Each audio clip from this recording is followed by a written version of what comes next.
Salut, c'est Marie-Liesse. Aujourd'hui, notre sélection est un article de The American Conservative qui évoque la visite historique de Xi Jinping, le président chinois, en Amérique du Sud, ainsi que l'influence croissante de la Chine dans cette région du monde.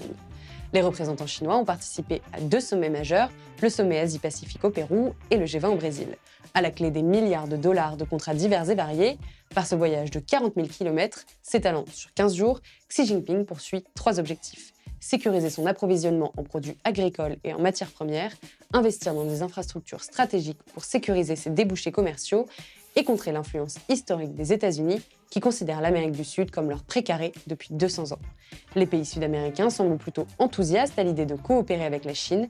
Les milliards d'investissements dans les infrastructures ainsi que l'énorme marché chinois représentent une aubaine pour ces pays. On fait le point en 2 minutes.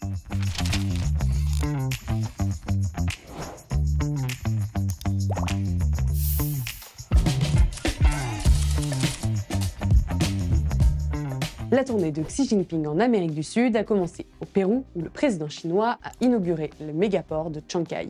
Le géant naval chinois COSCO, propriétaire du port à 60%, y a investi 1,3 milliard de dollars. Pourquoi ? Parce que Chancay n'est pas un port comme les autres.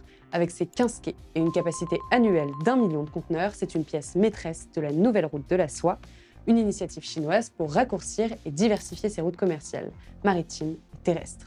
L'offensive ne s'est pas arrêtée là, la Chine a aussi renforcé ses liens avec le Brésil au sommet du G20.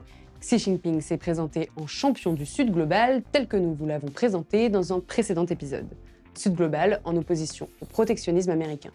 Ce débouché alternatif est crucial pour les exportations chinoises, d'autant que les États-Unis prévoient d'alourdir les taxes sur les produits chinois dès 2025.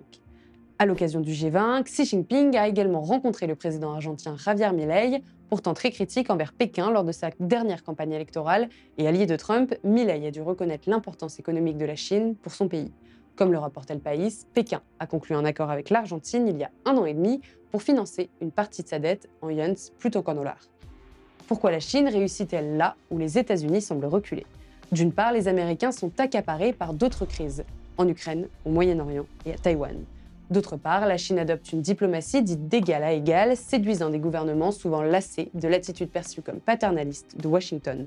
Pékin offre des partenariats économiques sans conditions politiques, une approche bien accueillie dans une région marquée par des défis économiques majeurs. Avec ses ports, ses routes, ses lignes ferroviaires et ses crédits, la Chine redessine la géopolitique mondiale et ouvre une nouvelle ère pour l'Amérique du Sud. Si le sujet vous a plu et que vous souhaitez en savoir plus sur la géopolitique, consultez nos articles sur notre site internet.